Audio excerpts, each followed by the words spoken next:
आज हम शब्द विचार पढ़ने वाले हैं। आपको इस चित्र में जो लड़का दिखाई दे रहा है उसका नाम अमर है और इसका नाम वर्णों से मिलकर बना है। आइए देखिए। अ धन म हलंत धन अ धन र हलंत धन अ।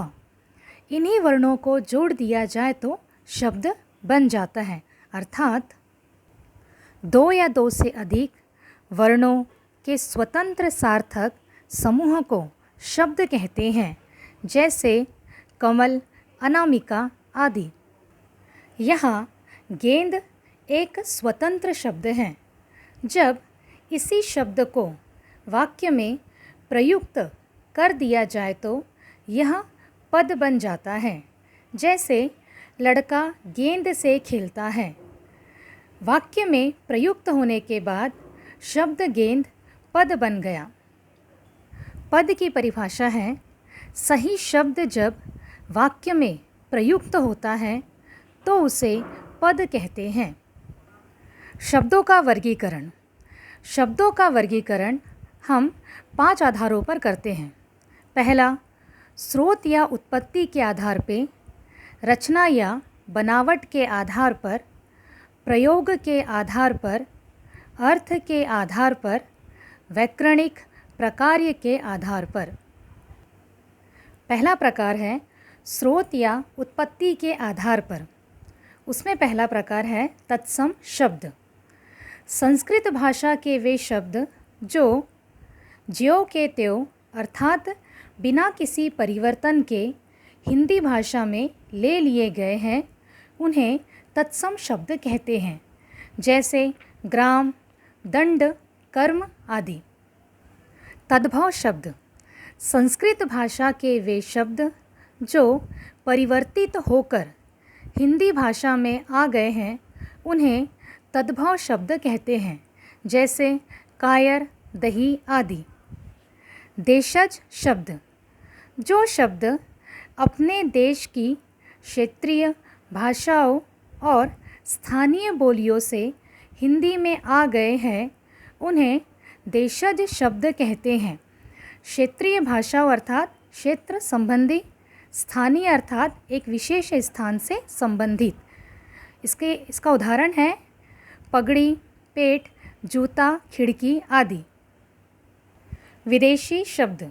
जो शब्द अंग्रेजी, तुर्की, फारसी, अरबी, पुर्तगाली, फ्रांसीसी, चीनी, जापानी आदि भाषाओं से हिंदी में आए हैं, उन्हें विदेशी शब्द कहते हैं, जैसे कालीन, त्रिशूल आदि।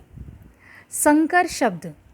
दो अलग अलग भाषाओं से मिलकर जो नया शब्द बनता है, उसे संकर शब्द कहते हैं, जैसे मोटर गाड़ी, वर्षगांठ आदि।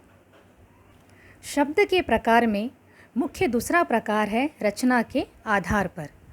रचना के आधार पर शब्द के 3 भेद होते हैं, रूढ़ शब्द, यौगिक शब्द, योग रूढ़ शब्द। तो आइए हम रूढ़ शब्द के बारे में जानें।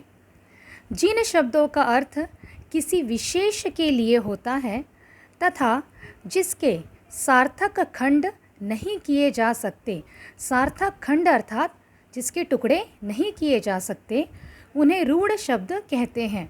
उदाहरण देखें, बाघ, शेर। इसमें जो बाघ है उसको यदि हम अलग कर दें, जैसे बा धन ग, और शेर शब्द को अगर अलग करें तो शे धन र, यदि इन दोनों ही शब्द को हम अगर अलग अलग कर देते हैं तो इन दोनों का सार्थक अर्थ नहीं निकलता, इसलिए इन्हें रूढ़ शब्द कहते हैं। यौगिक शब्द। 2 या 2 से अधिक शब्दों के योग से बने शब्दों को यौगिक शब्द कहते हैं। ये 2 शब्दों के जोड़ से बनता है। उदाहरण देखें, यज्ञ, धनशाला, यज्ञशाला। योग रूढ़ शब्द।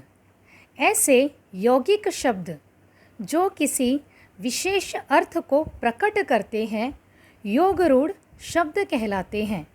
ये शब्द एक विशेष अर्थ को प्रदान करते हैं। उदाहरण देखें, त्रिनेत्र। यहाँ त्रि शब्द का अर्थ है 3, नेत्र शब्द का अर्थ है आँख, और ये दोनों ही शब्द शिव के लिए संबोधित हैं। एक उदाहरण और देखें, लंबोदर।